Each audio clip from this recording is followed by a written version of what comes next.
जय श्री कृष्ण दोस्तों, आइए हमारे चैनल पर आपका स्वागत है। आज हम एक ऐसी कहानी सुनेंगे जो आपके दिल में उतर जाएगी।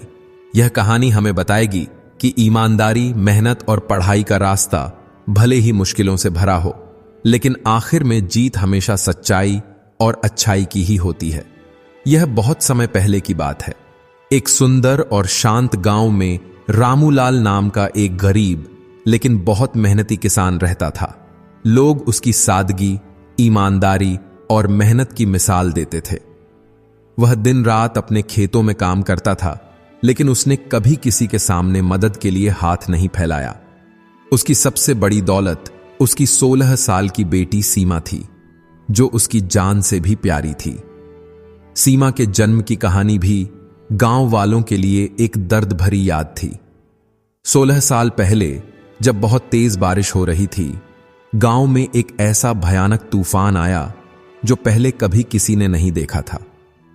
उसी डरावनी रात में रामूलाल की पत्नी शांति ने सीमा को जन्म दिया, लेकिन बच्ची को जन्म देने के कुछ ही घंटों बाद ज्यादा खून बहने और तूफान की वजह से वैद्य जी के समय पर न पहुंच पाने के कारण शांति हमेशा के लिए रामूलाल और नन्ही सी सीमा को छोड़कर चली गई। उस काली रात ने रामूलाल से उसका जीवन साथी छीन लिया था, पर उसे एक छोटी सी बच्ची की जिम्मेदारी सौंप दी थी।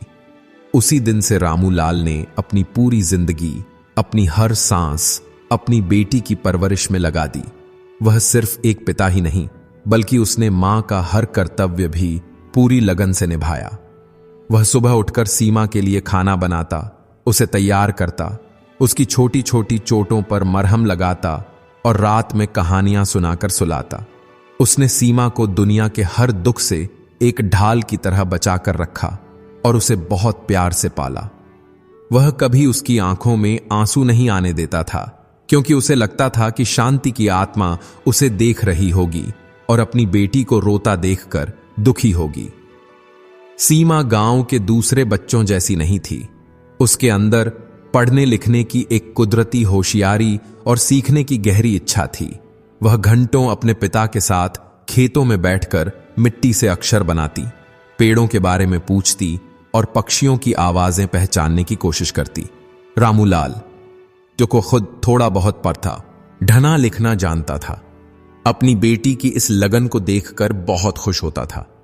उसने गांव के एकमात्र छोटे से स्कूल में सीमा का नाम लिखवा दिया। वह स्कूल बस एक नीम के पेड़ के नीचे चलता था, जहां कुछ बच्चे टाट पट्टी पर बैठते थे और एक बूढ़े मास्टर जी उन्हें पढ़ाते थे। पर सीमा वहां भी पढ़ने में सबसे तेज थी। उसकी लिखाई बहुत सुंदर थी और वह गणित के सवाल चुटकियों में हल कर देती थी। मास्टर जी अक्सर रामूलाल से कहते थे, रामूलाल, तुम्हारी बेटी कोई आम लड़की नहीं है। यह एक दिन बहुत नाम कमाएगी। इसे शहर भेजकर पढ़ाओ। यह सुनकर रामूलाल का सीना गर्व से फूल जाता, पर वह दिल ही दिल में जानता था कि उसे शहर भेजने के लिए उसके पास पैसे नहीं थे। गांव का स्कूल सिर्फ 5वीं कक्षा तक ही था।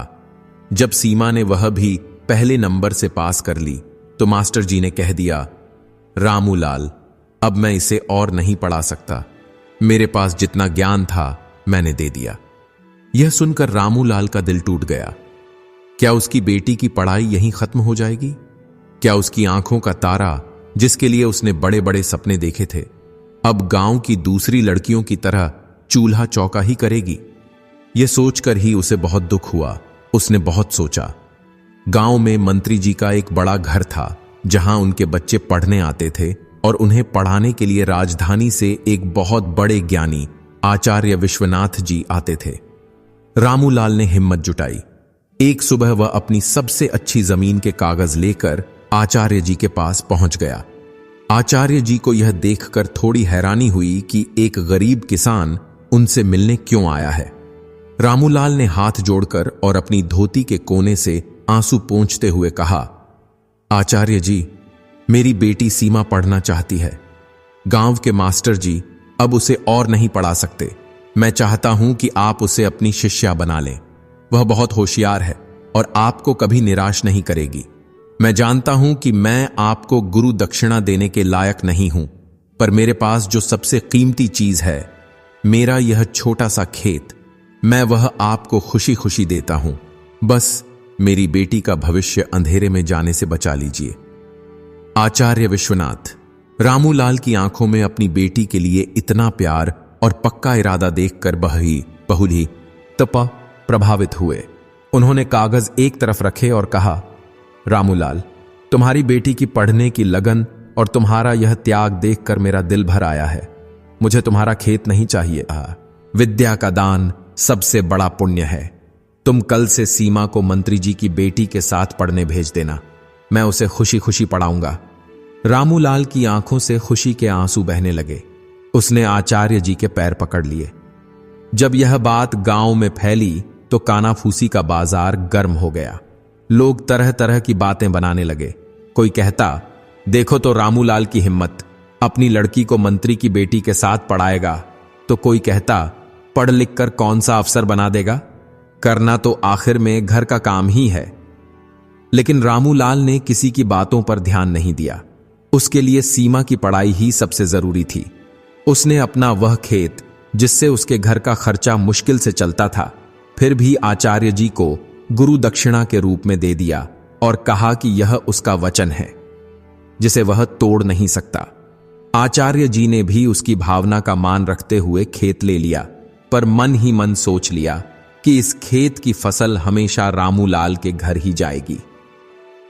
समय गुजरता गया।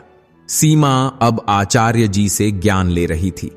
वह सिर्फ किताबी ज्ञान ही नहीं, बल्कि राजनीति और समाज के बारे में भी सीख रही थी।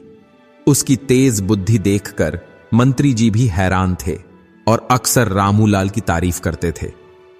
एक शाम रामूलाल अपनी छोटी सी झोपड़ी में चूल्हे पर रोटियां बना रहा था। लकड़ियों के जलने से उठने वाले धुएं से उसकी आंखें बार बार भर आती थीं, जिन्हें वह अपने गमछे से पोंछ लेता था। झोपड़ी बहुत ही साधारण थी। एक कोने में मिट्टी के कुछ बर्तन और दूसरी तरफ एक पुरानी चारपाई रखी थी, जिस पर सीमा की कुछ किताबें सलीके से रखी थीं। तभी उसकी पड़ोसन कमला काकी वहां आ गई। काकी थोड़ी तेज बोलने वाली और पुरानी सोच की औरत थी। आते ही उसने झोपड़ी को अजीब नजरों से देखा और ताना मारते हुए बोली, अरे रामूलाल, मर्द होकर कब तक यह औरतों वाले काम करता रहेगा? रोटियां बना रहा है। अब तेरी बेटी भी बड़ी हो गई है, 16 साल की हो गई। उसे बोल कि घर का काम संभाले, खाना बनाना सीखेगी, घर साफ करना सीखेगी। तुझे भी थोड़ा आराम मिलेगा और लड़की भी घर गृहस्थी सीख जाएगी। आखिर उसे कल को दूसरे के घर ही तो जाना है। रामूलाल ने चूल्हे से नजरें हटाईं, एक गहरी सांस ली और बहुत शांति से कहा, काकी, मेरी सीमा मेरी जपेता आन है, मेरा गुरूर है। मैं उसे मां का प्यार तो नहीं दे सका, इसका दुख मुझे हमेशा रहेगा, पर एक पिता का प्यार और सहारा मैं उसे जरूर देना चाहता हूं। मेरी बेटी की दुनिया उन किताबों में है जिन्हें वह पढ़ती है। उसका मन ज्ञान के समंदर में तैरता है और मैं चाहता हूं कि एक दिन वह इतनी काबिल बने कि न सिर्फ अपना बल्कि इस गांव की हर बेटी के लिए एक मिसाल बने, उन्हें भी पढ़ने और आगे बढ़ने के लिए हिम्मत दे। काकी ने मुंह बनाते हुए कहा, अरे रामूलाल, पागल हो गया है क्या? आज तक पढ़ने लिखने से किसी लड़की का भला हुआ है क्या? 4 अक्षर पढ़कर खुद को रानी समझने लगेगी। और सुन ले, जब शादी होकर दूसरे घर जाएगी ना, तो सास ननद यही ताने देंगी कि बाप ने पढ़ा लिखा तो दिया पर घर का कोई काम नहीं सिखाया। तब मेरी बात याद आएगी तुझे। रामूलाल के चेहरे पर एक फीकी सी मुस्कान आ गई। उसने बड़े सधे हुए तरीके से कहा, काकी, अभी उसकी शादी के बारे में सोचने के लिए बहुत समय है। वह अब भी बच्ची है। मैं नहीं चाहता कि मेरी बेटी की जिंदगी सिर्फ चूल्हा चौका और गोबर कंडे में ही बीत जाए। मैं चाहता हूं कि वह दुनिया देखे और अपनी जिंदगी के बड़े फैसले खुद लेना सीखे। वह खुद बताए कि उसे क्या बनना है, न कि दूसरे उसके लिए फैसला करें। मैं उसे पंख देना चाहता हूं, पिंजरा नहीं। बस आप अपना आशीर्वाद बनाए रखिए। काकी को रामूलाल की बातें समझ नहीं आईं, या शायद वह समझना ही नहीं चाहती थी। वह कुछ बड़बड़ाती हुई वहां से चली गई। लेकिन उसके जाने के बाद उसकी बातें रामूलाल के मन में चुभ गईं। क्या वह सच में सीमा को ज्यादा लाड़ प्यार दे रहा है? क्या समाज की बातें पूरी तरह गलत हैं? एक पल के लिए उसका मन डगमगाया, पर अगले ही पल सीमा का हंसता हुआ चेहरा उसकी आंखों के सामने आ गया और उसका इरादा और भी पक्का हो गया। अगली सुबह जब सूरज की पहली किरणें झोपड़ी में आ रही थीं, सीमा ने देखा कि उसके पिता हमेशा की तरह आटा गूंथ रहे हैं। उसने कल रात काकी की बातें सुन ली थीं। वह चुपचाप उनके पास गई, उनके कंधे पर हाथ रखा और बोली, बापू, आप क्यों मेहनत करते हैं? काकी ठीक ही कह रही थीं, मैं अब बड़ी हो गई हूं, मुझे भी खाना बनाना सीखना चाहिए। लाइए, आज मैं बनाती हूं। रामूलाल ने प्यार से उसका हाथ पकड़ा, उसे अपने पास बिठाया और उसका सिर सहलाते हुए कहा, मेरी प्यारी बेटी, तू इन बातों पर ध्यान मत दे। गांव वालों का तो काम ही है कहना। तू बस अपनी पढ़ाई पर ध्यान लगा। आचार्य जी जो सिखाते हैं उसे अच्छे से सीख। वही ज्ञान तेरे लिए सबसे बड़ा धन है। मैं तो उस दिन का इंतजार कर रहा हूं जब मेरी सीमा अपने ज्ञान की रोशनी से न सिर्फ अपना बल्कि इस पूरे गांव का नाम रोशन करेगी। जब लोग कहेंगे कि यह रामूलाल की बेटी है जिसने हमारे गांव का मान बढ़ाया। सीमा की आंखों में एक चमक आ गई। उसने मुस्कुराते हुए कहा, हां बापू, आप देखना, मैं आपका सिर कभी शर्म से झुकने नहीं दूंगी। मैं इतनी मेहनत करूंगी कि आपको मुझ पर गर्व होगा। रामूलाल का मन खुशी से भर गया। उसने प्यार से कहा, अच्छा मेरी समझदार बेटी, अब मुझे खेतों में जाना है, बैलों को भी चारा देना है। मैंने तेरा खाना बना दिया है, समय पर खा लेना। और हां, अगर तेरी सहेली नंदू आए तो उसके लिए भी मैंने 2 रोटियां और थोड़ी सब्जी रख दी है, उसे खिला देना, बेचारी अनाथ है। इतना कहकर रामूलाल ने अपना हल कंधे पर रखा, बैलों की रस्सी पकड़ी और खेतों की तरफ चल पड़ा। उसका शरीर थका हुआ था, पर मन में बेटी के सुनहरे भविष्य की उम्मीद उसे हर दिन नई ताकत देती थी। दिन भर वह तेज धूप, धूल और पसीने में खेतों से लड़ता रहा। जमीन सूखी थी, बैल थक रहे थे, पर रामूलाल लगा रहा। कभी वह हल चलाता, कभी घास निकालता तो कभी पानी देता। उसका शरीर थक चुका था, पीठ में दर्द था, पैरों में जान नहीं थी, लेकिन जब भी वह सीमा के बारे में सोचता, उसकी सारी थकान दूर हो जाती। वह सोचता कि एक दिन सीमा बड़ी अफसर बनेगी, गांव में स्कूल खोलेगी और लड़कियों को पढ़ाएगी। यही सपने उसे इतनी कड़ी मेहनत करने की हिम्मत देते थे। शाम होने वाली थी, सूरज डूब रहा था और आसमान में सुनहरा रंग फैल गया था। पक्षी चहचहाते हुए अपने घरों की ओर लौट रहे थे। हवा में मिट्टी की सौंधी खुशबू थी। उसी शांत और सुंदर समय में जब रामूलाल दिन भर की मेहनत के बाद थका हारा घर लौट रहा था, उसके पैरों में चलने की भी हिम्मत नहीं बची थी। तभी एक अनहोनी हो गई। रास्ते के किनारे झाड़ियों में छिपा एक जहरीला सांप अचानक बाहर आ गया। रामूलाल अपनी ही धुन में शायद सीमा के बारे में सोचते हुए चल रहा था। उसने सांप को नहीं देखा और गलती से उसका पैर सांप पर पड़ गया। सांप ने गुस्से से फुफकारते हुए रामूलाल के पैर में डस लिया। एक तेज, बर्दाश्त न होने वाला दीका आलाती रिद्ध रामूलाल के पूरे शरीर में फैल गया। वह चिल्लाना चाहता था, पर उसकी आवाज गले में ही अटक गई। इस अचानक हमले से वह वहीं सड़क किनारे तड़पने लगा। उसका चेहरा पीला पड़ गया था और आंखें दर्द से फटी रह गईं। वह दर्द से छटपटाता हुआ जमीन पर गिर पड़ा। जहर तेजी से उसके शरीर में फैल रहा था। उसने मदद के लिए आवाज लगाने की कोशिश की, पर सिर्फ एक धीमी सी आह ही निकल सकी। कुछ ही पलों में जहर ने अपना काम कर दिया और रामूलाल का मेहनती शरीर वहीं बेजान होकर गिर पड़ा। उसकी सांसें हमेशा के लिए थम चुकी थीं। पास के खेतों से लौट रहे कुछ लोगों ने दूर से किसी को जमीन पर पड़े देखा। जब वे पास पहुंचे और रामूलाल को इस हाल में देखा तो उनके होश उड़ गए। वे डर कर चिल्लाने लगे, अरे भाइयों, जल्दी आओ, दौड़ो, रामूलाल को सांप ने डस लिया है। शोर सुनकर और भी लोग इकट्ठा हो गए। किसी ने नब्ज देखी, किसी ने पानी छिड़का, पर सब बेकार था। जब तक कोई कुछ समझ पाता, बहुत देर हो चुकी थी। रामूलाल अब इस दुनिया में नहीं रहा था। उसकी आंखें अब भी खुली थीं, शायद उनमें अपनी बेटी के लिए अधूरे सपने तैर रहे थे। मित्रों, अगर आप भगवान पर भरोसा करते हैं और आपको यह कहानी अच्छी लग रही है और आप भगवान श्री कृष्ण के सच्चे भक्त हैं, तो कमेंट में जय श्री कृष्ण जरूर लिखिए, क्योंकि इससे हमें प्रेरणा मिलती है और हम मोटिवेट होते हैं। चलिए आगे बढ़ते हैं। दोस्तों, पहले आपने देखा कि रामूलाल को सांप ने काट लिया था और वह मर चुका था और लोग उसे देख रहे थे। लोगों ने दुख जताते हुए कहा, अरे यह तो सच में मर गया। हे भगवान, यह क्या हो गया? बेचारा रामूलाल। पहले ही उसकी जिंदगी मुश्किलों से भरी थी। पत्नी तो पहले ही चली गई थी और अब देखो वह खुद भी नहीं रहा। कितनी बुरी किस्मत है। गांव में यह खबर आग की तरह फैल गई। देखते ही देखते लोगों की भीड़ जमा हो गई। औरतें रो रही थीं और मर्द एक दूसरे को हिम्मत बंधा रहे थे। कुछ समझदार लोगों ने कहा, अब रोने से क्या फायदा? पहले यह दुख की खबर सीमा को कौन देगा? बेचारी बच्ची यह सदमा कैसे सहेगी? कुछ हिम्मत वाले नौजवानों ने रामूलाल के शरीर को उठाया और भारी कदमों से उसके घर की ओर चल दिए। रास्ते भर सबके मन में एक ही सवाल था, अब उसकी इकलौती प्रेस के कहा है, यारी बेटी सीमा का क्या होगा? कौन उसे संभालेगा? उसका तो इस दुनिया में अपने पिता के अलावा कोई भी नहीं था।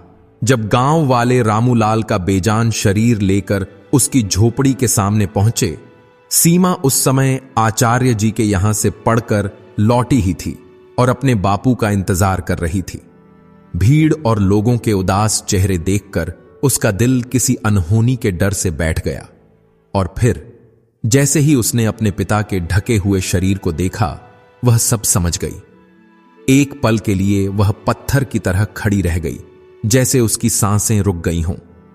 फिर एक दिल दहला देने वाली चीख के साथ वह फूट फूट कर रोने लगी।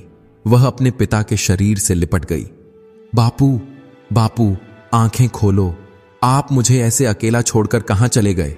आपने तो कहा था आप हमेशा मेरे साथ रहेंगे। अब मैं इस दुनिया में अकेली कैसे रहूंगी? किसके सहारे जीऊंगी? आपके सिवा मेरा कोई नहीं है बापू। मैं अपना दुख अब किसे बताऊंगी? कौन मुझे सुबह प्यार से उठाएगा? कौन मेरे लिए खाना बनाएगा? कौन कहेगा मेरी बेटी पढ़ेगी, नाम रोशन करेगी? उसकी चीखें इतनी दर्द भरी थीं कि सुनने वालों का दिल फटा जा रहा था। तभी भीड़ में से एक 7 साल का छोटा सा बच्चा नंदू धीरे धीरे उसके पास आया। उसके कपड़े मैले थे, बाल बिखरे थे, पर उसकी छोटी छोटी आंखों में अपनी उम्र से ज्यादा समझदारी और प्यार था। उसने सीमा के आंसू पोंछने की कोशिश की और बड़ी मासूमियत से कहा, दीदी रो मत, तुम अकेली नहीं हो। जिनके मां बाप नहीं होते वो एक दूसरे का सहारा बन जाते हैं। देखो, मेरे भी मां बाप नहीं हैं, इसीलिए तो मैं दिन भर गांव में भटकता रहता हूं। कोई कुछ दे देता है तो खा लेता हूं। नंदू की सीधी सादी बात सुनकर सीमा की आंखों से आंसू और तेजी से बहने लगे। लेकिन इस बार उन आंसुओं में सिर्फ दुख नहीं था, बल्कि एक अनजाना सा सहारा और एक नई जिम्मेदारी का एहसास भी था। उसने नंदू को अपनी ओर खींचा, उसे गले लगा लिया और सिसकते हुए कहा, हां नंदू, तू ठीक कहता है। आज से इस गांव में हम दोनों अनाथ हैं और हम दोनों एक दूसरे का सहारा बनेंगे। नंदू गांव का एक अनाथ बच्चा था। उसके माता पिता कौन थे, वह कहां से आया था, यह कोई नहीं जानता था। वह गांव की गलियों में घूमता रहता और कहीं भी सो जाता था। कभी कोई दया करके उसे खाना दे देता तो कभी उसे भूखे ही सोना पड़ता। लेकिन सीमा का उससे एक गहरा लगाव था। वह उसे हमेशा अपने घर बुलाती और अपनी रोटी में से आधी उसे दे देती थी। वह उसे सचमुच अपना छोटा भाई मानती थी। रामूलाल भी नंदू को बहुत प्यार करता था और सीमा को कभी मना नहीं करता था। सीमा ने उस नन्हे बेसहारा बच्चे का हाथ कस कर पकड़ लिया, जैसे डूबते को तिनके का सहारा मिल गया हो। उसने नम आंखों से पर मजबूत आवाज में कहा, अब हम दोनों हमेशा साथ रहेंगे नंदू। चाहे कुछ भी हो जाए, मैं तेरा सहारा बनूंगी और तू मेरा। ममम मिलकर जिएंगे। नंदू ने भी अपनी उम्र के हिसाब से समझदारी दिखाते हुए कहा, दीदी तुम तो पहले से ही मेरा सहारा हो, अब मैं तुम्हारा सहारा बनूंगा। देखना, मैं तुम्हारी रक्षा करूंगा। कोई तुम्हें कुछ कहेगा तो मैं उससे लड़ जाऊंगा। उसकी इस बात पर सीमा के होंठों पर आंसुओं के बीच एक हल्की सी मुस्कान आ गई। गांव के मिलकर चंदा इकट्ठा किया और रामूलाल का अंतिम संस्कार पूरे रीति रिवाज से किया। सीमा ने ही कांपते हाथों से अपने पिता को मुखाग्नि दी। आग की लपटों में रामूलाल के शरीर के साथ साथ सीमा के सारे सपने भी जल रहे थे। लेकिन अब गांव में एक नई चिंता खड़ी हो गई थी। अब रामूलाल की बेटी सीमा का क्या होगा? अगले दिन गांव के पुराने बरगद के पेड़ के नीचे पंचायत बुलाई गई। गांव के सभी बड़े बूढ़े और नौजवान इसी गंभीर बात पर चर्चा करने के लिए इकट्ठा हुए। सरपंच, जो एक समझदार इंसान थे, ने गंभीर आवाज में कहा, भाइयों और बहनों, हम सब जानते हैं कि रामूलाल हमारे गांव का एक हीरा था। अब वह नहीं रहा, पर उसकी बेटी सीमा हम सबकी बेटी है। उसकी देखभाल करना अब हम सबका फर्ज है। हमें मिलकर सोचना होगा कि सीमा का आगे का जीवन कैसे बीतेगा। तभी भीड़ में से वही बूढ़ी कमला काकी खड़ी हुई। उसने अपनी तीखी आवाज में कहा, अरे सरपंच, क्या सहारा दोगे तुम लोग इस लड़की को? यह तो गांव पर बोझ बन जाएगी। 16 साल की हो गई, न घर का काम जानती है न काज। मैंने तो इसके बाप को पहले ही समझाया था कि लड़की को घर का काम सिखा दे, पर उसने मेरी एक न सुनी। कहता था मेरी बेटी पढ़ेगी, मिसाल बनेगी। अब देख लो, एक खेत था, वो भी पढ़ाई के नाम पर दान कर दिया। अब क्या खाएगी? पास ही एक कोने में चुपचाप बैठी सीमा काकी की कड़वी बातें सुनकर रो पड़ी। उसने रोते हुए पर हिम्मत से कहा, काकी, आप चिंता ना करें, मैं किसी पर बोझ नहीं बनूंगी और मुझे अभी शादी नहीं करनी। मेरे बापू चाहते थे कि मैं पढ़ लिख कर अपने पैरों पर खड़ी हूं। मैं उनकी इच्छा पूरी करना चाहती हूं। मुझे किसी के सहारे की जरूरत नहीं। मैं खुद अपना और अपने छोटे भाई नंदू का सहारा बनूंगी। काकी को सीमा का जवाब देना अच्छा नहीं लगा। उसने गुस्से से कहा, चुप कर छोकरी, बड़ों से जबान लड़ाती है। तेरे बाप ने मरने से पहले तेरी जिम्मेदारी हम सब पर छोड़ी है। अब हम वही निभा रहे हैं, समझी? तभी पंचायत में बैठे एक मास्टर जी, जो रामूलाल का सम्मान करते थे, खड़े होकर बोले, काकी, आप शांत हो जाइए। सीमा ठीक कह रही है। 16 साल शादी की उम्र नहीं होती। यह बाल विवाह होगा जो कानून के खिलाफ है। हमें उसकी इच्छा का सम्मान करना चाहिए। हम सब मिलकर थोड़ी थोड़ी मदद करेंगे तो इसकी पढ़ाई का खर्च निकल आएगा। काकी ने उन्हें घूरते हुए कहा, बड़े हमदर्द बन रहे हो मास्टर जी। क्या तुम रखोगे इसे अपने घर? आजकल के जमाने में अपने बच्चों को पालना मुश्किल है, दूसरे की बेटी कौन पालेगा? फिर काकी ने पूरी सभा को चुनौती दी, है कोई इस गांव में जो अकेले इस लड़की की पूरी जिम्मेदारी ले सकता है? है कोई तो सामने आए। भीड़ में सन्नाटा छा गया। जो लोग अभी सीमा के पक्ष में बोल रहे थे, वे भी चुप हो गए। किसी में इतनी हिम्मत नहीं थी कि अकेले सीमा की जिम्मेदारी उठाए। सब एक दूसरे का मुंह देखने लगे। तभी भीड़ में से सुमेर नाम का एक आदमी बोला, काकी शायद ठीक ही कह रही हैं।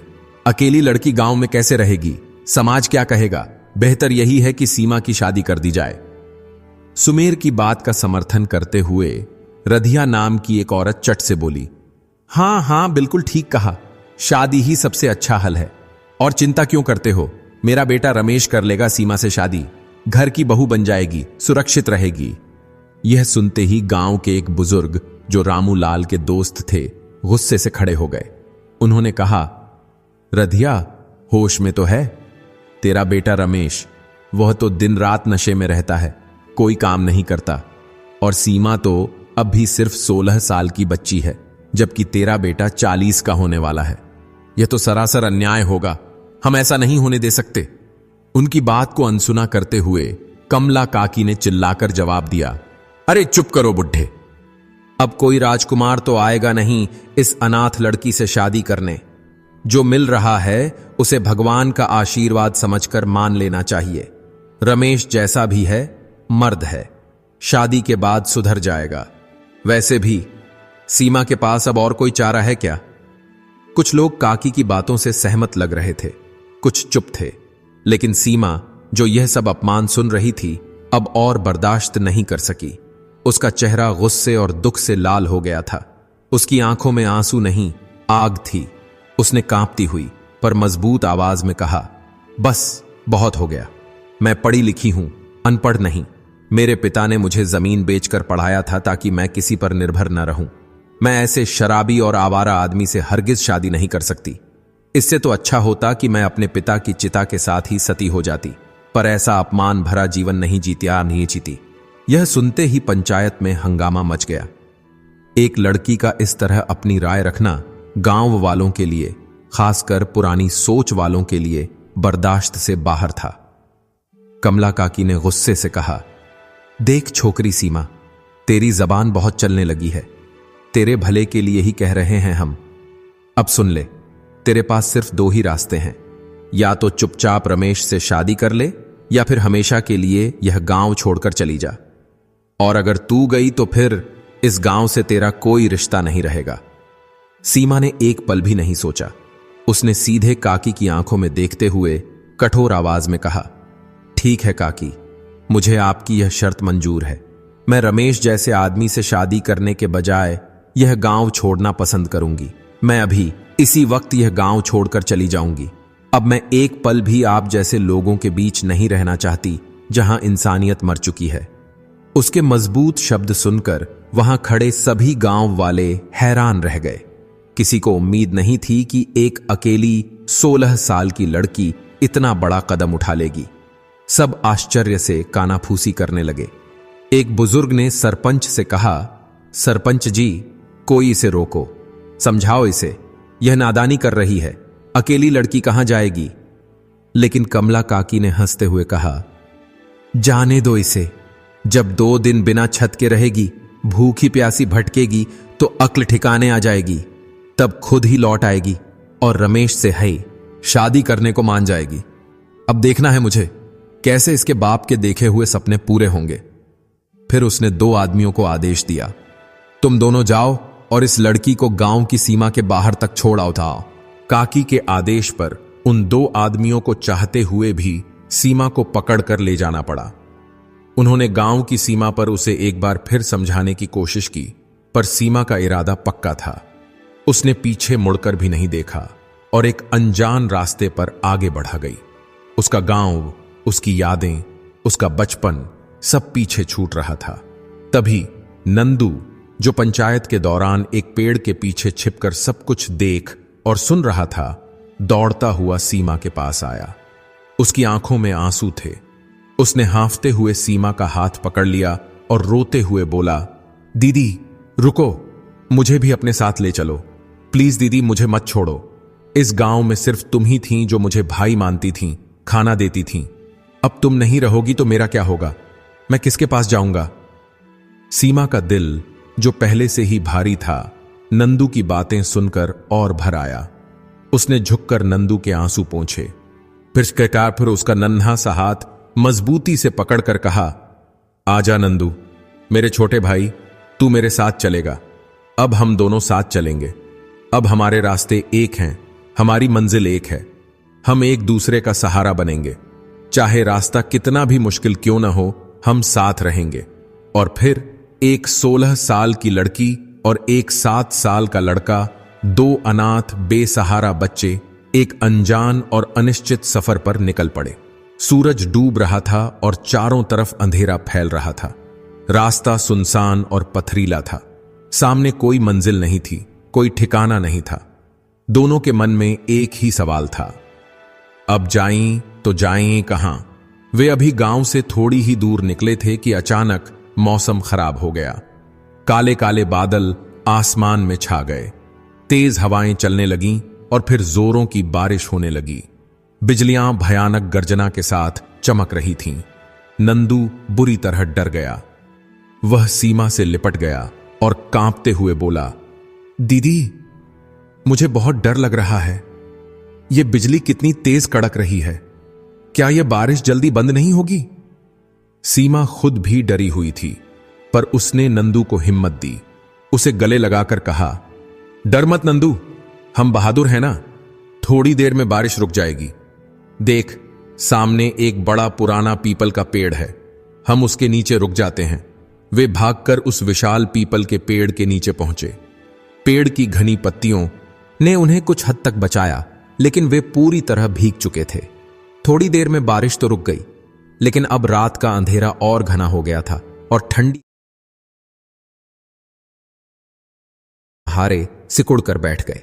ठंडी हवा उनके गीले कपड़ों में घुसकर हड्डियों तक पहुंच रही थी और उनका शरीर बुरी तरह कांप रहा था।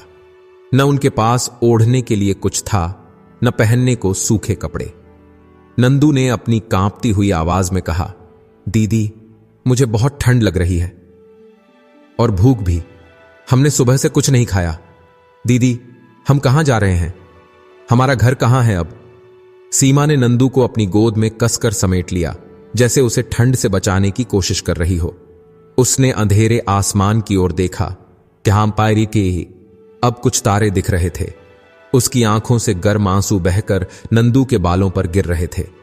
उसने रूंधी हुई आवाज में कहा, नंदू, मेरे भाई, मुझे भी नहीं पता कि हम कहां जा रहे हैं। गांव वालों ने हमें निकाल दिया है। अब हमारा कोई घर नहीं है। शायद अब हम दोनों को यहीं सड़क पर खुले आसमान के नीचे ही रहना होगा। सीमा ने नंदू को हिम्मत देने की बहुत कोशिश की, पर उसका अपना दिल बैठा जा रहा था। रात गहरी हो चुकी थी, ठंडी हवाएं चल रही थीं और दूर से सियारों के रोने की डरावनी आवाजें आ रही थीं। सीमा का हौसला धीरे धीरे जवाब दे रहा था। उसे लग रहा था कि वह टूट जाएगी। पूरी रात नंदू को मां की गर्म गोद की जगह ठंडे गीले कपड़ों में पेड़ की जड़ पर ठिठुरना पड़ा। वह ठीक से सो भी नहीं पाया और बार बार ठंड और भूख से रोने लगता। सुबह की पहली किरणें जब जमीन पर पड़ीं तो सीमा को पास की पक्की सड़क से घोड़ों और रथ के पहियों की आवाज सुनाई दी। यह राजधानी को जाने वाला मुख्य रास्ता था, जिससे अक्सर राजा और बड़े अधिकारी गुजरते थे। इस बार भी किस्मत से खुद महाराज विक्रम सिंह अपनी सुबह की सवारी पर उसी रास्ते से गुजर रहे थे। राजा विक्रम सिंह की नजर दूर से ही पेड़ के नीचे बैठे सीमा और नंदू पर पड़ी। दोनों की हालत बहुत खराब थी। राजा ने तुरंत अपनी सवारी रोकने का इशारा किया। वह अपने घोड़े से नीचे उतरे। उनके चेहरे पर शाही चमक थी, पर आंखों में दया भी थी। उन्होंने अपनी दमदार आवाज में कहा, ए बच्चों, तुम दोनों यहां इस सुनसान जगह पर क्यों बैठे हो? कौन हो तुम? क्या रास्ता भटक गए हो? चलो अपने घर लौट जाओ। जब उन्होंने सीमा के आंसुओं से भरे उदास चेहरे और नंदू के डरे हुए शरीर को गौर से देखा तो उनका दिल पिघल गया। वह खुद चलकर सीमा के पास आए और नरम आवाज में पूछा, बेटी, तुम इस तरह क्यों रो रही हो? और यह बच्चा इतना डरा हुआ क्यों है? मुझे बताओ, डरो मत। मैं इस राज्य का राजा हूं, विक्रम सिंह। तुम्हारी मदद करना मेरा फर्ज है। बताओ, क्या परेशानी है? सीमा ने पहले तो डर से सिर झुका लिया, पर फिर हिम्मत करके धीमी आवाज में कहा, महाराज प्रणाम। मेरा नाम सीमा है और यह मेरा छोटा भाई नंदू है। महाराज, हमारे अपने ही गांव ने हमें घर से निकाल दिया है। अब हमारा कोई घर नहीं है, कोई सहारा नहीं है। राजा ने उसकी नम आंखों में झांककर कहा, डरो मत बेटी, मुझे पूरी बात बताओ। किसने तुम्हें गांव से निकाला और क्यों? मेरे राज्य में ऐसा अन्याय कैसे हो सकता है? सीमा ने हिचकिचाते हुए पर साफ शब्दों में अपने पिता की मौत से लेकर गांव से निकाले जाने तक की सारी दुख भरी कहानी राजा को सुना दी। राजा विक्रम सिंह ने सब कुछ बड़े ध्यान से सुना। सीमा की कहानी सुनकर, खासकर एक पढ़ी लिखी लड़की के साथ हुए अन्याय और उसके साहस को देखकर उनकी आंखों में दुख और गुस्सा एक साथ उतर आया। उन्होंने तुरंत अपने सेवकों को आदेश दिया, इन दोनों बच्चों को सम्मान के साथ हमारे रथ में बिठाओ। हम इन्हें अपने साथ राजमहल ले जाएंगे। राजा विक्रम सिंह अपने वादे के पक्के थे। उन्होंने सीमा और नंदू को महल ले जाकर सबसे पहले उन्हें नहलाया, साफ सुथरे कपड़े दिए और फिर गरमागरम खाना खिलाया। फिर राजा ने सीमा को अपने पास बुलाया और प्यार से कहा, सीमा बेटी, अब तुम और नंदू इसी महल में रहोगे। तुम्हें चिंता करने की कोई जरूरत नहीं है। हमारी महारानी पद्मावती को अपनी देखभाल के लिए एक समझदार और भरोसेमंद सहायिका असीबासी बिराइशा की जरूरत थी। लगता है भगवान ने तुम्हें सही समय पर हमारे पास भेजा है। आज से तुम महारानी की निजी दासी बनोगी। नंदू भी यहीं महल में रहेगा, खेलेगा और पढ़ेगा। इसे अपना ही घर समझो। सीमा की आंखों में शुक्रगुजारी के आंसू आ गए। उसने हाथ जोड़कर कहा, महाराज, आपने न सिर्फ हम अनाथों को छत दी है, बल्कि जीने की एक नई उम्मीद और सम्मान भी दिया है। मैं और मेरा भाई आपके इस एहसान के हमेशा शुक्रगुजार रहेंगे। मैं पूरी लगन से महारानी जी की सेवा करूंगी। राजा मुस्कुराए और बोले, इसमें एहसान कैसा बेटी? यह तो मेरा कर्तव्य है। मेरे राज्य में कोई भी नागरिक दुखी या बेसहारा नहीं रह सकता। जाओ, अब आराम करो। फिर राजा अपने दूसरे कामों में लग गए। समय धीरे धीरे बीतने लगा। सीमा महल के कामकाज में व्यस्त हो गई। वह अपना काम पूरी लगन और ईमानदारी से करती थी। महारानी भी उसके शांत स्वभाव, मेहनत और समझदारी से बहुत खुश थीं। पर महल की सुख सुविधाओं के बीच भी उसे नंदू की चिंता सताती रहती थी। उसे लगता था कि नंदू थोड़ा खोया खोया सा रहता है।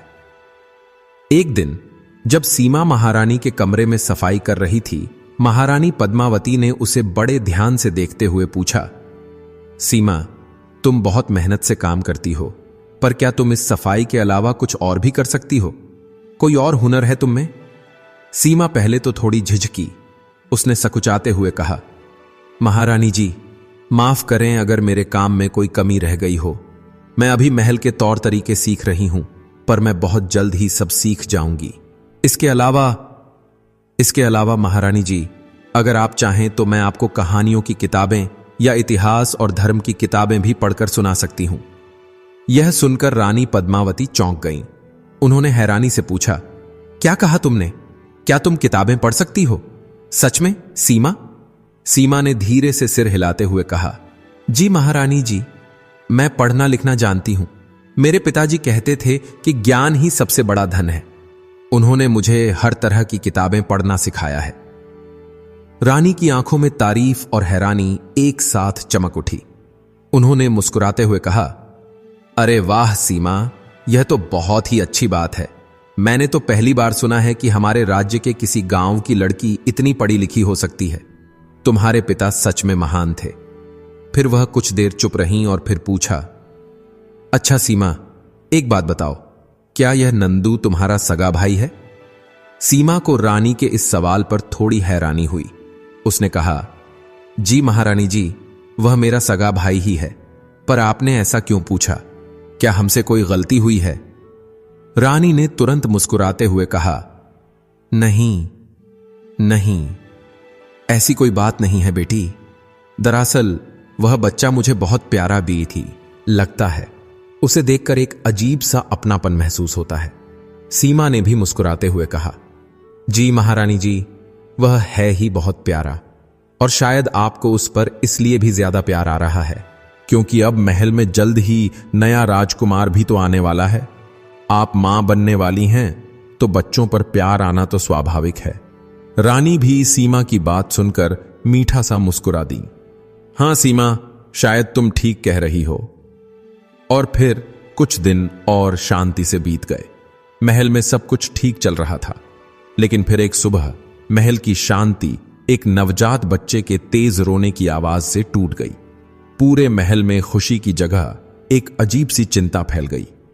दाई मां, जो राज्य की सबसे अनुभवी दाई थीं, घबराई हुई सी राजा के पास पहुंची और कांपती आवाज में बोली, महाराज, अनर्थ हो गया। इस बार भी शायद हम राजकुमार को नहीं बचा पाएंगे। उनकी सांसें बहुत धीमी चल रही हैं। राजा विक्रम सिंह यह सुनते ही दौड़े। उनका चेहरा सफेद पड़ गया। उन्होंने टूटे हुए स्वर में कहा, दाई मां, यह आप क्या कह रही हैं? यह हमारा दूसरा बेटा है। हम इससे पहले अपना पहला बेटा राघव भी जन्म के बाद खो चुके हैं। क्या हमारी किस्मत में संतान का सुख लिखा ही नहीं है? इस बार हमें अपने बेटे को किसी भी कीमत पर बचाना ही होगा। इस राज्य को एक वारिस चाहिए। क्या कोई उपाय नहीं है? दाई मां ने कुछ पल सोचा और फिर रहस्यमयी ढंग से कहा, एक उपाय है महाराज। दूर उत्तर की पहाड़ियों में एक गुप्त नदी बहती है, काली नदी। उस नदी का जल चमत्कारी माना जाता है। उसमें जीवन देने की शक्ति है। यदि आप खुद जाकर वह जल ले आएं और सूरज निकलने से पहले अपने बेटे को पिला दें तो उसका जीवन बच सकता है। पर याद रखिएगा, वह नदी शापित है और वहां तक पहुंचना खतरे से खाली नहीं है। राजा ने गहरी सांस ली और दृढ़ निश्चय से बोले, ठीक है दाई मां, आप चिंता न करें, मैं अपने का वह चमत्कारी जल लेकर ही लौटूंगा। इधर जब महारानी पद्मावती को यह पता चला तो वह बहुत डर गईं। उन्होंने दाई मां से कहा, दाई मां, क्या आप भूल गईं? हमने अपना पहला बेटा राघव उसी काली नदी के पास ही खोया था। तब भी यही कहा गया था कि काली नदी का जल लाना होगा। महाराज गए थे, पर जब लौटे तो बच्चा हमारे पास नहीं था। एक जंगली भालू उसे उठाकर ले गया था। अगर महाराज फिर से वहां जाएंगे और कुछ हो गया तो मैं उन्हें बाई थी इस तरह टूटते हुए नहीं देख सकती। दाई मां ने सहानुभूति जताते हुए कहा, महारानी जी, मैं आपका दर्द समझती हूं, पर विश्वास मानिए, केवल यही जल आपके दूसरे बेटे के प्राण बचा सकता है। आप धीरज रखिए, महाराज वीर हैं, वह जरूर जल लेकर लौटेंगे।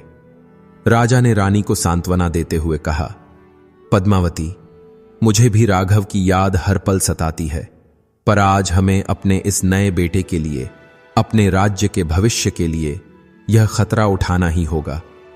तुम चिंता मत करो, मैं स्वयं जाऊंगा और जल लेकर ही लौटूंगा। रानी की आंखों से आंसू बह निकले, पर उन्होंने राजा को रोका नहीं। उन्होंने भारी मन से कहा, पता नहीं आखिर मेरे बच्चों के साथ ही ऐसा क्यों होता है। क्या हर बार मेरे बच्चों का जीवन उसी शापित नदी के जल पर ही निर्भर रहेगा? राजा अपने सबसे तेज घोड़े पर सवार हुए और अकेले ही घने जंगल की ओर चल दिए। वह जानते थे कि रास्ता मुश्किल और खतरनाक है।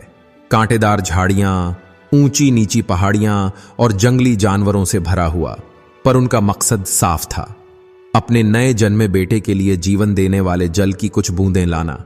कई घंटों की मुश्किल यात्रा के बाद जब रात घिरने लगी थी, राजा विक्रम सिंह काली नदी के किनारे पहुंचे।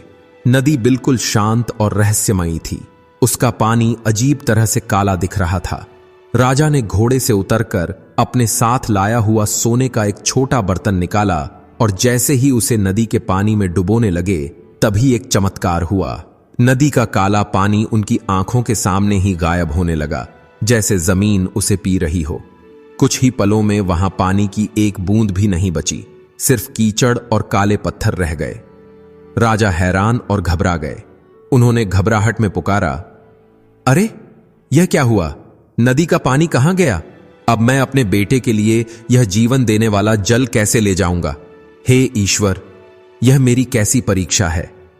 राजा परेशान होकर इधर उधर देखने लगे। उन्हें समझ नहीं आ रहा था कि अब क्या करें। समय तेजी से बीत रहा था। उन्होंने सोचा, जरूर यह काली नदी की कोई परीक्षा है, कोई ना कोई उपाय जरूर होगा, मुझे जल्दी ही कुछ करना होगा। राजा अभी इसी सोच में डूबे थे कि अचानक पास के घने पेड़ों के झुरमुट से एक दर्द भरी तिताई क्या थी। चीख उनके कानों तक पहुंची।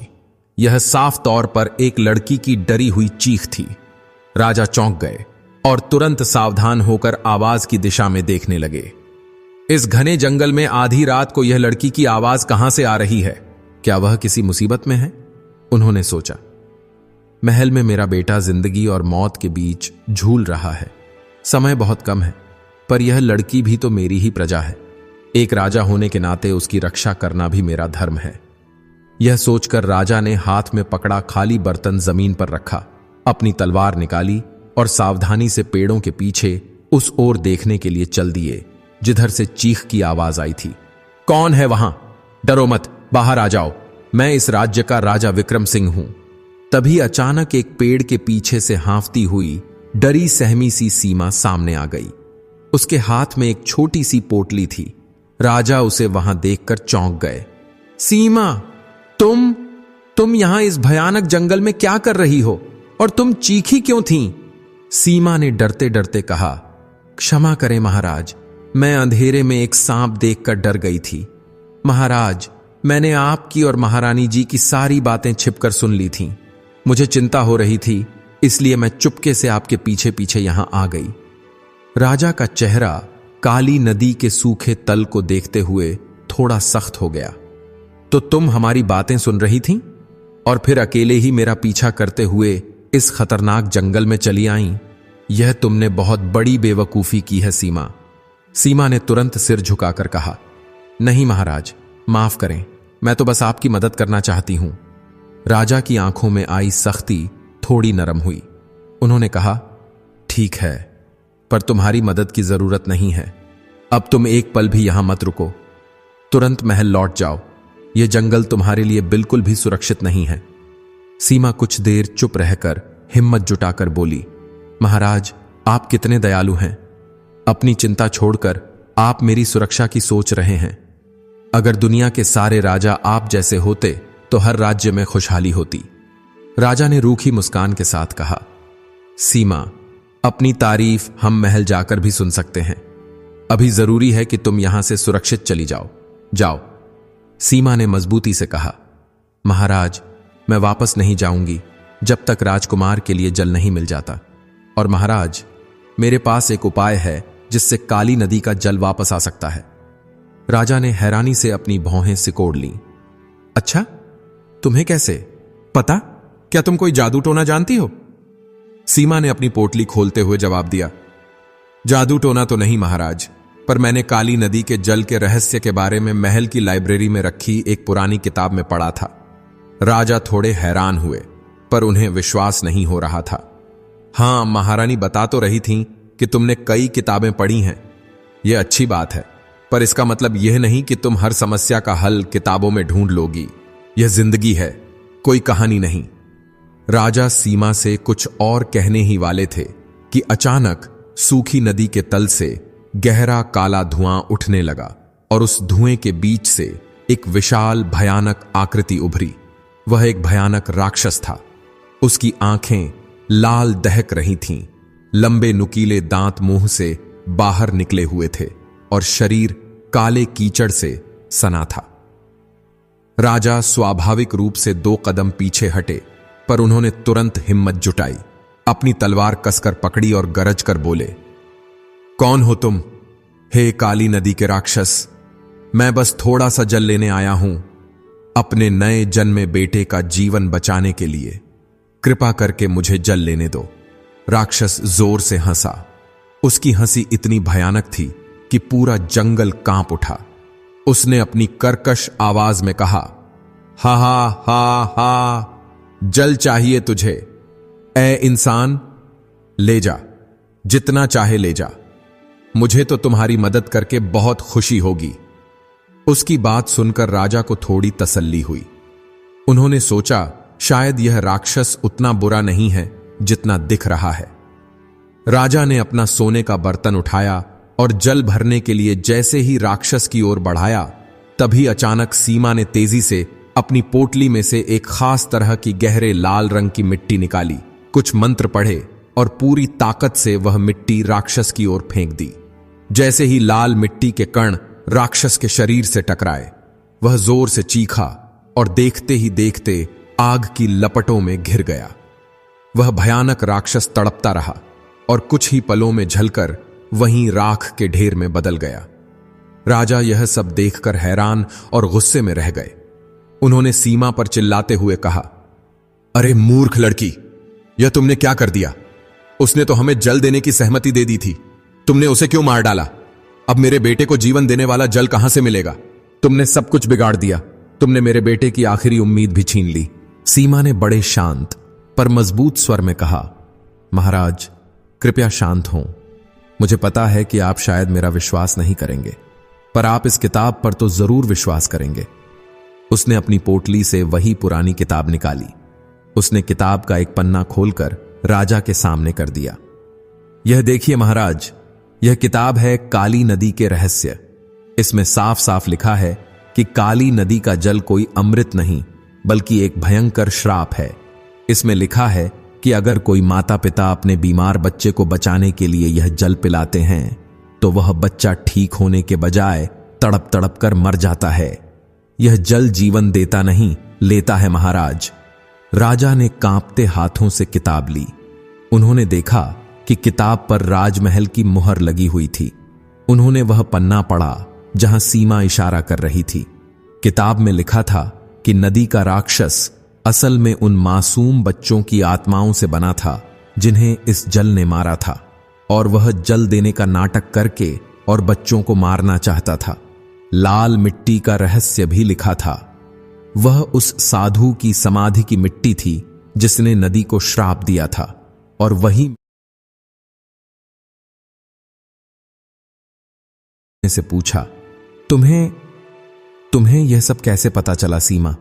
सीमा ने कहा, महाराज, जब महारानी जी ने उस दिन दाई मां के सामने जिक्र किया था कि उन्होंने अपना पहला बेटा राजकुमार राघव काली नदी के पास ही खोया था, और जब दाई मां ने आपके दूसरे बच्चे के लिए भी ठीक वही काली नदी का जल लाने को कहा, तभी मेरे मन में शक पैदा हो गया था। एक दिन जब मैं रानी मां के कमरे में किताबें ठीक कर रही थी, तभी मेरी नजर इस धूल भरी किताब पर पड़ी। मैंने इसे उठा लिया। आपके महल से निकलते ही मैंने रास्ते में इसे पढ़ा और मैं तुरंत समझ गई कि यह सब एक गहरी साजिश है, राजकुमार को मारने की साजिश है। इसीलिए मैं आपके पीछे आई। यह सब सुनकर राजा गहरे सोच में पड़ गए। उनके पैरों तले जमीन खिसक गई। उन्हें एहसास हुआ कि सीमा ने न केवल उनके बेटे के प्राण बचाए हैं, बल्कि एक बहुत बड़ी साजिश का पर्दाफाश भी किया है। सीमा ने आगे कहा, महाराज, काली नदी का जल अमृत नहीं, धीमा जहर है, एक श्राप है, और वह राक्षस उस नदी का रक शक नहीं, बल्कि उस श्राप का रूप था जिसे मैंने खत्म कर दिया। राजा ने गहरी कृतज्ञता और दुख भरी सांस ली और कहा, सीमा, तुमने आज मेरे बेटे को ही नहीं, मुझे भी बचाया है। मैं तुम्हारा यह एहसान जिंदगी भर नहीं भूलूंगा। सीमा ने धीरे से कहा, महाराज, धन्यवाद बाद में कीजिएगा, अभी समय नहीं है। पहले आप महल चलकर असली गुनहगार को पकड़िए। राजा ने हैरानी से पूछा, असली गुनहगार? तुम्हारा मतलब है कि गुनहगार कोई और है? सीमा ने गंभीरता से कहा, जी महाराज, मुझे लगता है दाई मां तो इस साजिश में सिर्फ एक छोटा सा मोहरा है। असली साजिश रचने वाला कोई और है जो पर्दे के पीछे छिपा है। हमें उसे पकड़ना चाहिए। राजा और सीमा तुरंत घोड़े पर सवार होकर वापस महल की ओर चल पड़े। वहां पहुंचते ही उन्होंने देखा कि दाई मां रानी पद्मावती के पास ही बैठी है और पालने में लेटे बच्चे को अजीब नजरों से घूर रही है। राजा ने अपने सबसे भरोसेमंद मंत्री को इशारा किया। मंत्री ने तुरंत आगे बढ़कर बिना कोई शोर किए दाई मां को राज दरबार में हाजिर होने का आदेश दिया। कुछ ही समय में राज दरबार पूरी तरह सज चुका था। राज्य के सभी प्रमुख मंत्री, दरबारी और सेनापति मौजूद थे। माहौल में गंभीर तनाव था। अब सबकी नजरें सिंहासन पर बैठे महाराज विक्रम सिंह पर थीं। महारानी पद्मावती भी अपने नए जन्मे बच्चे को गोद में लिए उदास और चिंतित चेहरे के साथ दरबार में मौजूद थीं। राजा ने अपनी गूंजती हुई पर शांत आवाज में कहा, दाई मां, मैंने और महारानी ने तुम पर अपनी औलाद से भी बढ़कर आंखें बंद करके भरोसा किया, तुम्हें मां का दर्जा दिया, पर तुमने हमारे साथ इतना बड़ा धोखा किया। दाई मां, जो कटघरे में शांत खड़ी थी, ने बिना किसी डर के कहा, तो तुम्हें सब पता चल ही गया महाराज। राजा ने कहा, हां, सब कुछ पता चल गया, पर मैं तुमसे सुनना चाहता हूं। अब तुम खुद सच सच बताओ कि तुमने ऐसा घिनौना काम क्यों किया, किसके कहने पर किया। दाई मां की आंखों में पछतावे का कोई निशान नहीं था। उसने कहा, मैंने वही किया जो मुझे सही लगा, जो न्याय था। राजा ने गुस्से में कहा, न्याय? एक मासूम नए जन्मे बच्चे को मारने की साजिश रचना, क्या तुम्हें यह सही लगा? राजकुमार को उसके हक से दूर करना, उसे मौत के मुंह में धकेलना, क्या यह तुम्हारा इरादा था? क्या मैं ठीक कह रहा हूं? दाई मां ने पहली बार अपनी नजरें उठाईं और सीधा राजा की आंखों में देखते हुए कहा, और जो आपने किया, क्या वह सही था महाराज? क्या वह न्याय था? यह अचानक सवाल सुनकर राजा हैरान रह गए। उन्होंने कठोर स्वर में कहा, मैंने क्या गलत किया? साफ साफ बताओ। दाई मां की आवाज में अब सालों का दबा हुआ गुस्सा और दर्द था। उसने जवाब दिया, आपने अपना सबसे बड़ा राजकुमार राघव मेरी वजह से नहीं खोया था महाराज। क्या आपको याद नहीं? पहले राजकुमार के जन्म पर भी उसकी तबीयत खराब थी और तब भी मैंने ही आपसे काली नदी का जल लाने को कहा था। आप मुझे और बच्चे को साथ लेकर जंगल चले गए। जब हम काली नदी पहुंचे तो आपने राजकुमार मुझे सौंप दिया और खुद पानी लेने चले गए। तभी मैंने पीछे से जोर से चिल्लाकर कहा कि बचाओ। एक जंगली भालू आया और बच्चे को उठाकर ले गया, और आपने मेरी इस झूठी कहानी पर भी आंखें बंद करके विश्वास कर लिया था। आपने मान लिया कि आपका बेटा मर गया। राजा चुपचाप हैरान से सुनते रहे। दाई मां ने अपनी बात जारी रखते हुए कहा, क्या आप सच में सोचते हैं महाराज कि आपने अपने जीवन में कभी कोई गलती नहीं की? क्या आप सच में खुद को पूरी तरह बेकसूर मानते हैं? इससे पहले कि राजा कुछ कह पाते, दाई मां ने धीमे पर साफ स्वर में एक नाम लिया। क्या आप रुक्मिणी को भूल गए महाराज? रुक्मिणी! यह नाम सुनते ही जैसे राजा के सारे शब्द हवा में खो गए। वह कुछ पल के लिए पत्थर की तरह चुप हो गए। दरबार में गहरा सन्नाटा छा गया। दाई मां ने कहा, महाराज, मैंने कुछ भी गलत नहीं किया। मैंने तो सिर्फ अपनी रुक्मिणी का साथ दिया है। वो रुक्मिणी जिसे मैंने अपनी बेटी की तरह पाला था। जब आप सबने उससे मुंह मोड़ लिया था, उसे अकेला छोड़ दिया था, तब मैंने ही उसका हाथ थामा था। आपको उसका साथ देना चाहिए था, पर आपने उसे ठुकरा दिया, उसे बेइज्जत किया, उसे महल से, उसके अपने घर से निकाल दिया। इतना कहकर दाई मां दरबार से बाहर जाने के लिए मुड़ी। तभी सैनिकों ने उसे घेर लिया। राजा ने एक पल सोचा, फिर उनकी ओर हाथ से इशारा किया। सैनिक हैरानी से उसके रास्ते से हट गए। सब हैरान थे कि राजा ने उस धोखेबाज दाई मां को इतनी आसानी से जाने क्यों दिया। दाई मां बिनो आ किया पीछे मुड़े महल के मुख्य दरवाजे से बाहर निकल गई, और कुछ ही पलों बाद सबको हैरान करते हुए राजा विक्रम सिंह भी चुपचाप सिंहासन से उठे और अकेले ही उसके पीछे पीछे चल दिए। राजा धीरे धीरे पर मजबूत कदमों से चलते हुए गांव के बाहरी छोर पर जंगल के किनारे बनी एक छोटी सी टूटी फूटी कुटिया के पास पहुंचे। यह वही कुटिया थी जहां दाई मां गई थी। वहां पहुंचकर उन्होंने दरवाजा खटखटाया और आवाज लगाई, क्या अंदर कोई है? दरवाजा खोलो। कुटिया के अंदर एक मुरझाया हुआ सा पति पत्नी बैठे थे। पत्नी ने खिड़की से बाहर झांकते हुए अपने पति से कहा, देखो जी, कौन आया है? इतने सालों बाद कोई हमारे दरवाजे पर आया है। एक वक्त था जब इस घर में रौनक हुआ करती थी, और आज।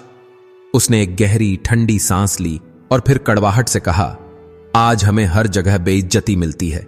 लोग हमें चोर उचक्का कहते हैं और कभी कभी तो जूते चप्पल भी फेंक कर मारते हैं। न जाने किसकी नजर लग गई इस घर की खुशियों को। उसके पति जयचंद ने उसे हिम्मत देते हुए कहा, तुम चिंता मत करो, सब्र रखो, मैं बाहर जाकर देखता हूं कौन है। सच्चाई छिपती नहीं है, एक न एक दिन सबको असली सच्चाई का पता जरूर चलेगा। वह आदमी जयचंद हिम्मत करके बाहर आया, और जैसे ही उसने दरवाजा खोला, उसने महाराज विक्रम सिंह को अपने सामने खड़ा पाया। वह डर और हैरानी से कांपने लगा। राजा ने शांत पर गंभीर स्वर में पूछा, जयचंद, क्या तुम्हारी पत्नी रुक्मिणी अंदर है? मुझे उससे कुछ जरूरी बात करनी है। राजा की आवाज सुनकर रुक्मिणी भी दरवाजे पर आ गई। सालों बाद राजा को अपने सामने देखकर उसकी आंखें भर आईं, पर उसके चेहरे पर दुख के साथ साथ एक सख्ती भी थी। उसने पूछा, इतने सालों बाद यहां क्यों आए हैं महाराज? क्या लेने आए हैं अब? मेरा अपमान करने? राजा ने कुछ कहने के लिए होंठ खोले, पर रुक्मिणी बिना रुके अपने बरसों के दबे हुए दर्द को बाहर निकालते हुए बोलती रही, मेरे पास जो कुछ था, मेरा सम्मान, मेरा घर, सब तो मैं पहले ही आपको दे चुकी हूं। अब मेरे पास आपको देने के लिए कुछ नहीं बचा। हां, बस मेरी एक नन्ही सी बेटी बची है जो सिर्फ 4 महीने की है। यह कहते हुए उसकी आंखें नम हो गईं, पर आवाज अभी भी मजबूत थी। उसे मैं देखे कही, न रात पानी पिला पिलाकर पाल रही हूं, क्योंकि चिंता और भूख के मारे मेरे स्तनों में दूध भी सूख गया है। मेरे पति दिन रात मजदूरी करते हैं, फिर भी कोई उन्हें 1 पैसा तक नहीं देता, क्योंकि उन पर चोर की पत्नी का पति होने का दाग लगा है। लोग दया करके 2 सूखी रोटियां दे देते हैं, वही हम पानी में भिगोकर खा लेते हैं। क्या अब आप हमसे यह पानी और सूखी रोटी भी छीनने आए हैं?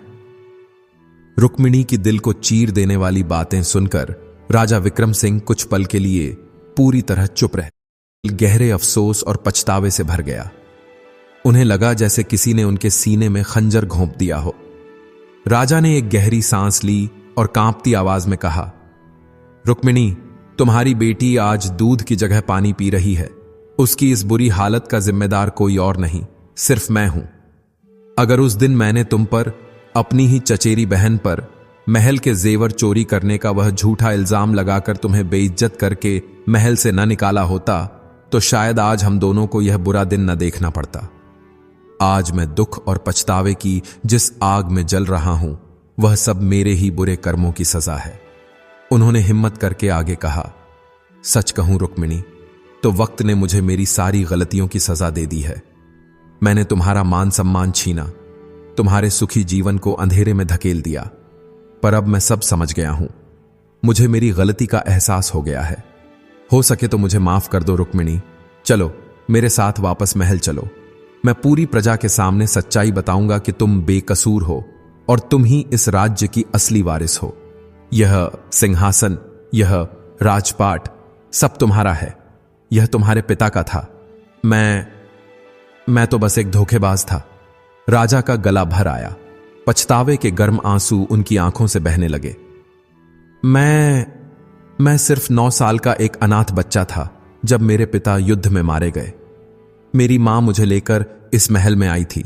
तुम्हारे पिता, जो मेरे ताऊजी लगते थे, उन्होंने मुझे अपने सगे बेटे से भी बढ़कर प्यार दिया। पर जैसे जैसे मैं बड़ा होता गया, सत्ता का लालच मेरे मन में घर कर गया, और फिर एक दिन मैंने वह पाप किया जिसकी आग ने मुझे अंदर ही अंदर जला दिया। मैंने ही तुम पर जानबूझकर झूठे आरोप लगा दिए। राजा रुके नहीं, जैसे आज वह अपने मन का सारा बोझ हल्का कर देना चाहते थे। उस महापाप को छिपाने का थे। एलिए मैंने दिन रात प्रजा की भलाई के लिए काम किया। कुएं खुदवाए, धर्मशालाएं बनवाईं, ताकि लोग मुझसे प्यार करें और मेरे अतीत पर कभी कोई सवाल ना उठाएं। पर उस अपराध का बोझ मेरी आत्मा से कभी नहीं उतरा। वह हर रात मेरे सपनों में आता था, और इसीलिए मैंने तय किया कि मैं जीवन भर बेसहारा लोगों की सेवा करूंगा। शायद इससे मेरे पाप कुछ कम हो जाएं।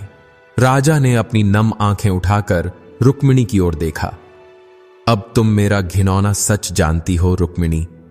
मुझे अपनी गलती का गहरा एहसास हो गया है। मैं तुम्हें तुम्हारा सब कुछ लौटा देना चाहता हूं। तुम्हारा सम्मान, तुम्हारा हक, तुम्हारा राज्य। बस तुम मेरे साथ महल चलो। रुक्मिणी कुछ पल चुपचाप खड़ी रही। फिर उसने एक गहरी सांस ली और धीमी पर मजबूत आवाज में कहा, अब बहुत देर हो चुकी है महाराज। अब सब कुछ बदल गया है। मेरे जीवन के अब शायद कुछ ही दिन बचे हैं। महल लौटकर मैं क्या करूंगी? आपने जो किया उसकी सजा आपने भी भुगती है और मैंने भी भुगती है। इसके बाद रुक्मिणी ने एक और चौंकाने वाला राज खोला, जिसने राजा को अंदर तक हिला दिया।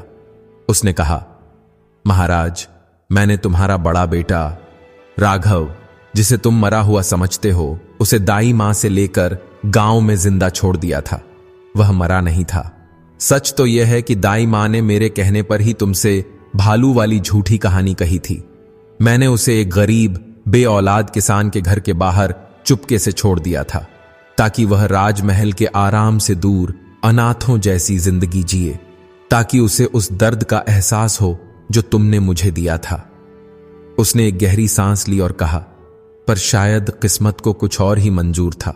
वह बच्चा भटकता हुआ किसान की बेटी सीमा को मिल गया। और अनजाने में ही वह उसे वापस तुम्हारे महल तक ले आई।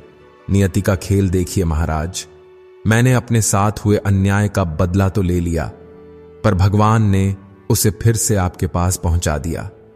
राजा ने अविश्वास और बेहद हैरानी भरे स्वर में पूछा, क्या कह रही हो तुम? क्या नंदू? वह मेरा बड़ा बेटा है, मेरा पहला बेटा, राजकुमार राघव? रुक्मिणी ने धीरे से हां में सिर हिलाया।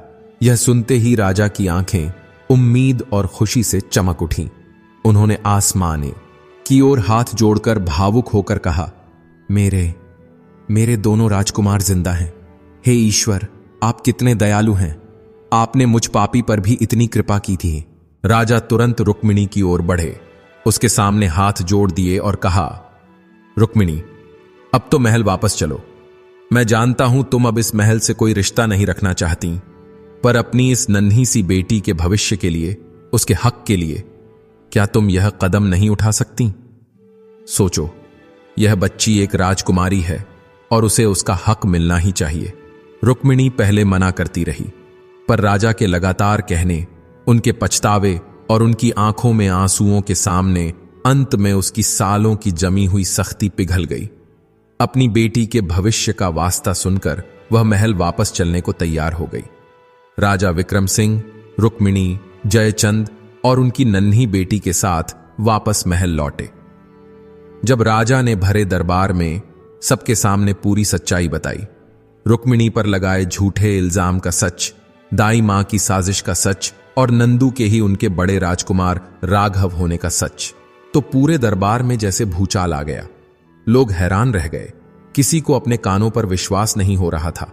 राजा ने खुले मंच पर अपनी गलतियां मानी, रुक्मिणी और जयचंद से हाथ जोड़कर माफी मांगी और घोषणा की कि अब महल के, इस राज्य के 4 बराबर हिस्से किए जाएंगे। एक हिस्सा बड़े राजकुमार नंदू राघव को मिलेगा, दूसरा हिस्सा छोटे राजकुमार को, तीसरा हिस्सा राजकुमारी रुक्मिणी और उनके पति जयचंद को सौंपा जाएगा और चौथा हिस्सा सीमा को दिया गया। जब राजा ने राज्य के वारिसों में सीमा का नाम लिया तो एक बार फिर पूरे गांव और महल के लोग हैरान रह गए। कुछ दरबारी कानाफूसी करने लगे कि यह गांव की लड़की तो बड़ी चालाक निकली, महल में आकर अपनी जगह बना ली और अब राज्य का हिस्सा भी ले लिया। लेकिन राजा विक्रम सिंह ने सबके सामने सिर झुकाकर कहा, यह आप लोग गलत सोच रहे हैं। सीमा कोई साधारण लड़की नहीं है। इसी बेटी ने मेरे दोनों बेटों की जान बचाई है। उसने न केवल मेरे नए जन्मे बेटे को काली नदी के श्राप से बचाया, बल्कि मेरे खोए हुए बड़े बेटे को भी अनजाने में ही सही मुझ तक वापस पहुंचाया है। वह इस राज्य की रक्षक है। वह आज से हमारी बेटी जैसी है। राज्य के एक हिस्से पर उसका हक बिल्कुल सही है और यह मेरा आखिरी फैसला है। इसके बाद राजा ने एक बार फिर हाथ जोड़कर पूरी प्रातः जाके सामने रुक्मिणी और जयचंद से माफी मांगी और फिर सीमा को सम्मान से बेटी कहकर बुलाया। सारे गिले शिकवे दूर हो गए, सारे राज खुल गए और फिर सब उसी महल में एक बड़े सुखी परिवार की तरह खुशी खुशी साथ रहने लगे। नंदू और छोटा राजकुमार अपने असली माता पिता के साथ बड़े होने लगे। रुक्मिणी को उसका खोया हुआ सम्मान और हक वापस मिला और सीमा, वह गरीब किसान की बेटी, अपनी समझदारी, हिम्मत और नेकी के बल पर राजकुमारी की तरह सम्मान पाने लगी और उसने अपनी पढ़ाई जारी रखी, ठीक वैसे ही जैसे उसके पिता रामूलाल चाहते थे। तो दोस्तों, यह थी आज की कहानी। उम्मीद है आपको पसंद आई होगी। इस कहानी से हमें यही सीख मिलती है कि सच्चाई और ईमानदारी का रास्ता मुश्किल जरूर हो सकता है, पर आखिर में जीत उन्हीं की होती है। शिक्षा की रोशनी किसी भी अंधेरे को मिटा सकती है और सच्ची नेकी का फल देर से ही सही पर मिलता जरूर है। अगर आपको आज की यह कहानी पसंद आई हो तो हमारे चैनल को सब्सक्राइब करके हमारा हौसला बढ़ाएं, इस वीडियो को लाइक करें और अपने दोस्तों के साथ शेयर करें। और हां, कमेंट बॉक्स में हरे कृष्ण लिखना बिल्कुल न भूलें। फिर मिलेंगे एक नई ज्ञान भरी और प्रेरणा देने वाली कहानी के साथ।